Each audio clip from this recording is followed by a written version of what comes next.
But this person is spirit is nudging this person, and it's safe. It's safe for you to love. It's safe for you to love this person. It's safe. Your love life could be being affected by children, but someone is calling in a soulmate. So I heard somebody is coming up with an idea. So you going? I just heard somebody coming up with an idea. You hear God, girl. You hear God sitting up here thinking of an idea. You know what I'm saying? What's up, Misty?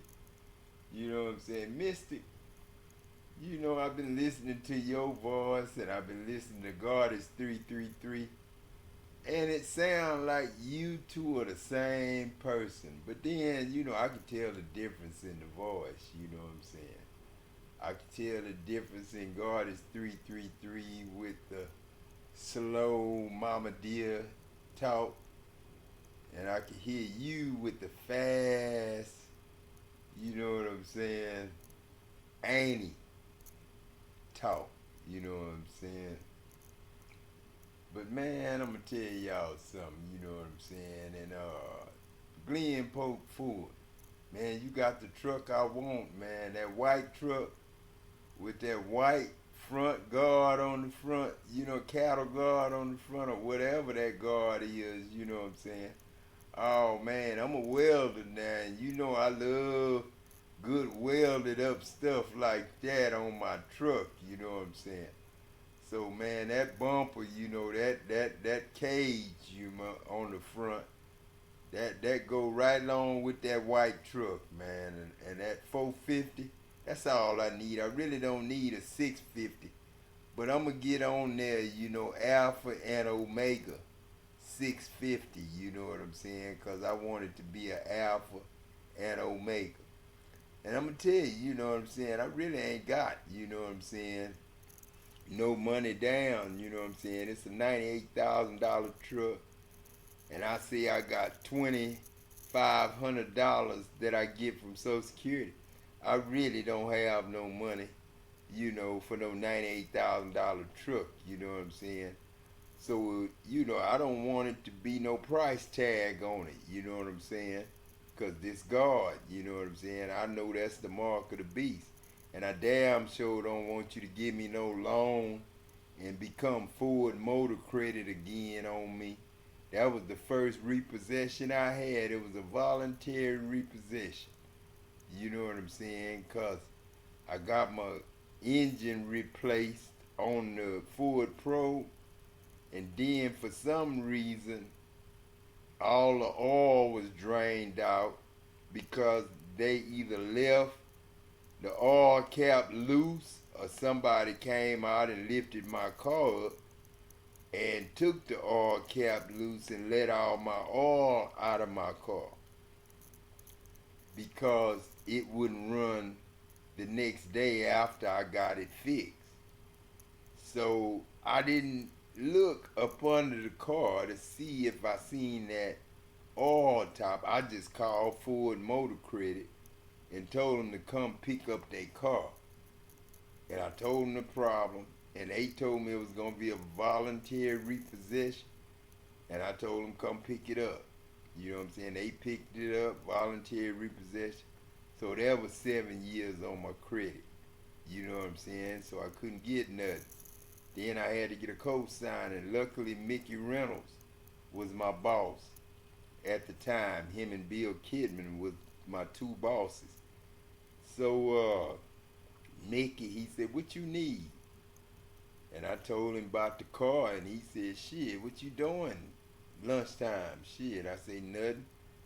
He said, "Well, meet me at the bank." You know what I'm saying? And old Mickey Reynolds, white man now, took me up there, Caucasian. You know what I'm saying? Took me up there and co-signed for me that car. You know what I'm saying? And I made good on the co-sign all the way to the last payment. You know what I'm saying? But then I messed up.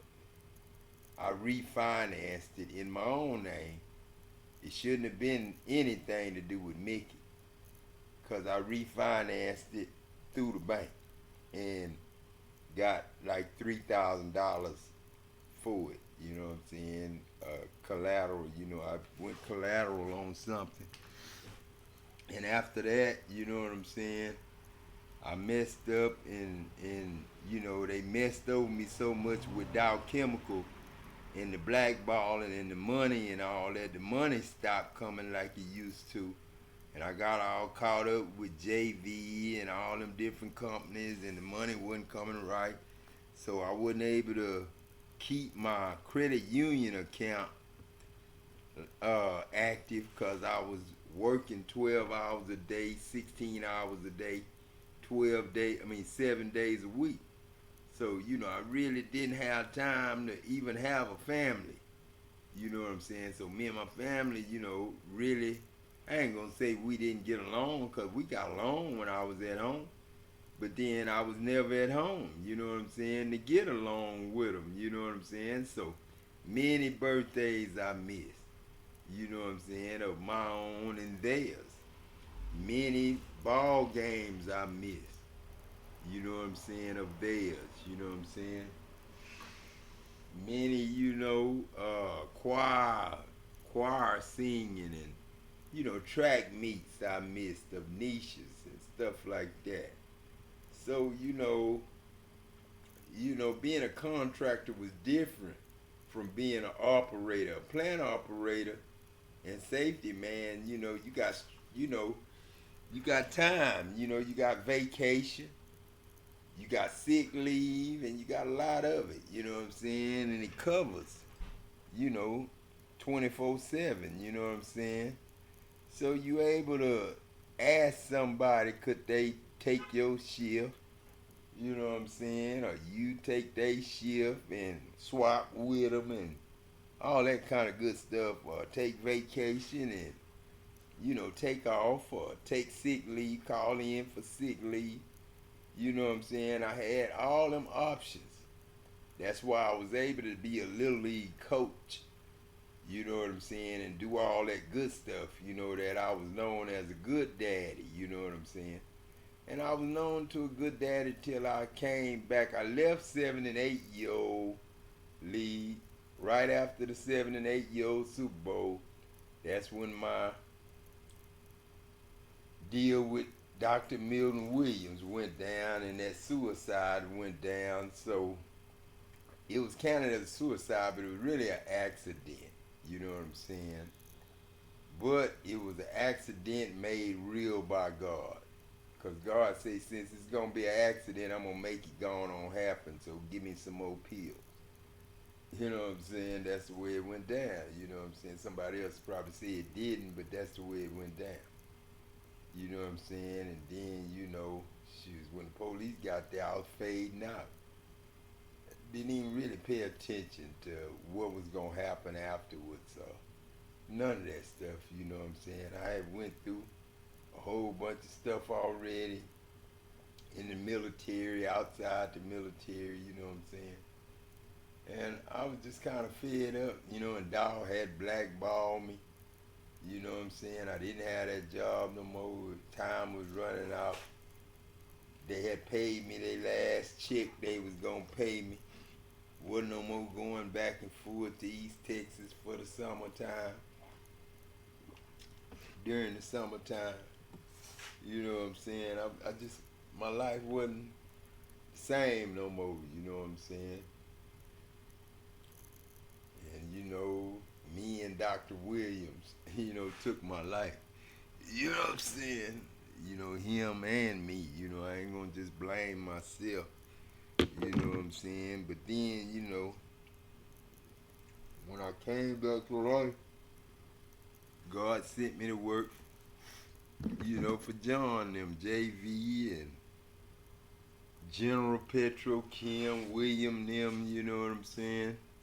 And I was all right, you know what I'm saying? I was making more money, really, on paperwork.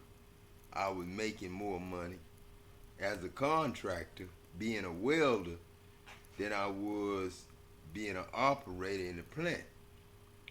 You know what I'm saying? I was making more money because I left Dow making 22.48. I came back in the plant making 22 and double.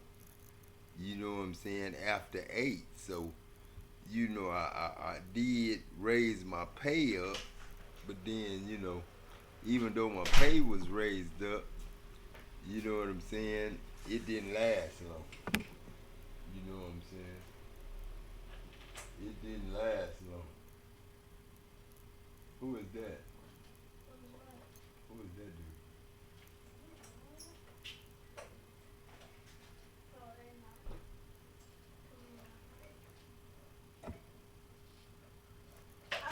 dude?